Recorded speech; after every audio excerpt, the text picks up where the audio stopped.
प्रेम से बोलिए शिव गुरु महाराज की साचे दरबार की। आइए हम लोग फटाफट चैनल से आज शिव चर्चा का आयोजन किए हैं जिसमें मेरे सारे भाई बहन आए हुए हैं। तो सब लोग महादेव को मनाएंगे और हमारा गुजारिश यही रहेगा कि हे महादेव भैया का चैनल ऐसे ही फटाफट वायरल हो जाए। प्रेम से बोलिए शिव गुरु महाराज की जय। अरे शिव चर्चा ये बवाल हो गईले अजे कराता कदेले भोला माला माल हो गईले अजे कराता कदेले भोला माला माल हो गईले। ए शिव चर्चा बवाल हो गईले। ए शिव चर्चा बवाल हो गईले अजे कराता कदेले भोला माला माल हो गईले अजे कराता कदेले भोला माला माल हो गईले।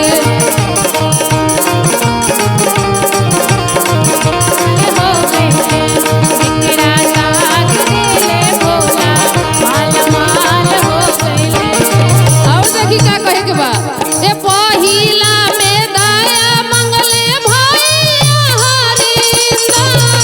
पहिला में दया मंगले भैया हरिंदर। तो का भई ए दीदी तो का भई सुनिए। अरे ऊना को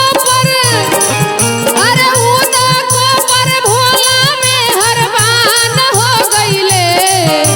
ए ऊना को पर भोला में हरबान हो गईले कजे कराता कदेले भोला माला माल हो गईले कजे कराता कदेले भोला माला माल हो गईले।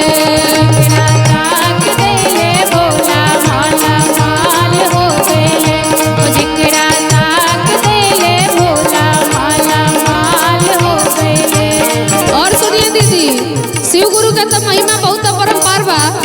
जे जिस भाव से भजले बा उसे आइल बरे महादेव।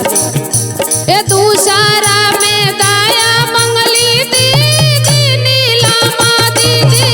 दूसरा में दया मंगली दीदी नीलामा दीदी। ए ऊना को पर भोला में हरबान हो गईले। ए ऊना को पर भोला में हरबान हो गईले कजे कराता कदेले भोला माला माल हो गईले कजे कराता कदेले भोला माला माल हो गईले।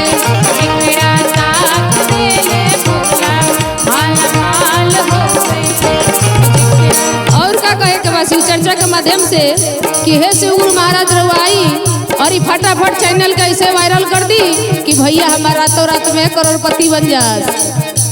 तीसरा में दया मंगले फटाफट भैया चाइना। तीसरा में दया मंगले फटाफट भैया चाइना। इना को पर भोला में हरबान हो गईले।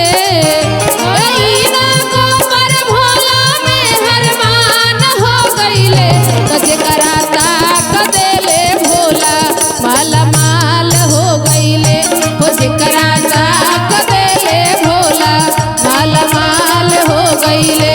ए शिव चर्चा बवाल हो गईले।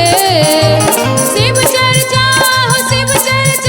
बवाल हो गईले जे कराता कदेले भोला माला माल हो गईले जे कराता कदेले भोला माला माल हो गईले जे कराता कदेले भोला माला माल हो गईले।